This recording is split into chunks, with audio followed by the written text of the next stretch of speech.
sampai dihukum mati. Nah, dalam tradisi Yahudi itu harus diberi pengampunan sebanyak 3 kali. Nah, sebanyak 3 kali. Jadi ketika 3 kali dia sudah diampuni, otomatis dia terbebas dari kesalahan.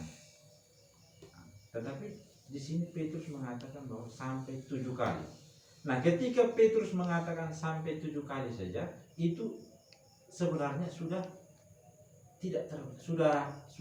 jauh melewati batasnya, tetapi masih dalam ruang lingkup keterbatasan 7 kali.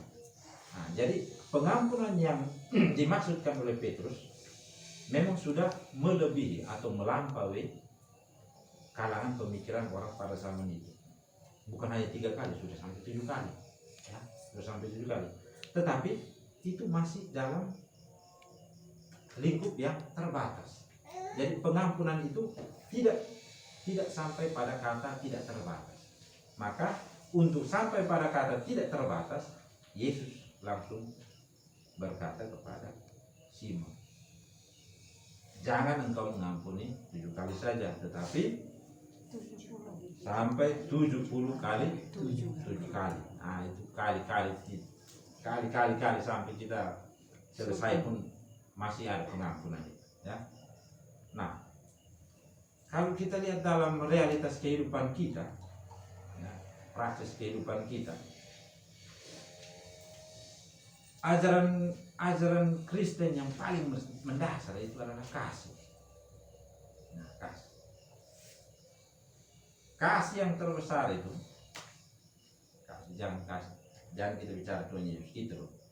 Kasih yang terbesar itu bagaimana kita mencintai atau mengasihi musuh kita sama seperti kita mengasihi diri kita sendiri. Nah, itu kasih yang terbesar. Sanggup tadi. Tak sanggup. Ketua saya sudah tak sanggup, ini susah. Sekarang kita di gereja ini, tengok yang di sebelah ini. Duh, ini kalau saya bawa cabai 2 kali saya blender dengan cabai merah besar begini, pasti itu siram di muka dia, ya. Jadi sebagai seorang Kristen, ajaran kasih itu begitu indah, begitu mulia. Tetapi untuk diterapkan dalam kehidupan sehari-hari, itu susah minta. Susah, ya. Susah. Bagaimana kita mau mengasihi orang yang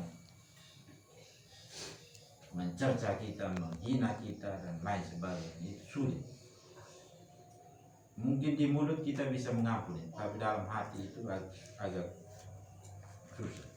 Jadi dalam masa pertobatan ini, masa prapaskah ini, kita diajak untuk, ya mungkin kita tidak sanggup untuk mengampuni orang yang betul-betul mungkin menyakiti kita sampai sesakit-sakitnya, tetapi kita diajak oleh Yesus untuk bagaimana membuka diri untuk perlahan-lahan memaafkan. Jadi kita tidak hanya langsung seperti saya harus seperti Yesus, saya memaafkan dengan sungguh, memaafkan tanpa batas, tapi perlahan-lahan kita mengubah diri kita, mengolah batin kita, supaya hal yang mungkin sulit bagi kita untuk memaafkan, perlahan-lahan kita membuka diri untuk memaafkan. Sedikit saja celah itu sudah berarti.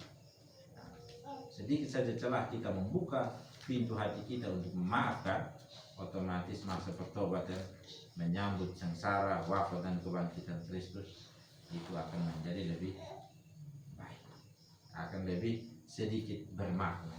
Bukan hanya kita duduk diam pasca pesta kita pergi potong daging anjing selesai, tidak, ya.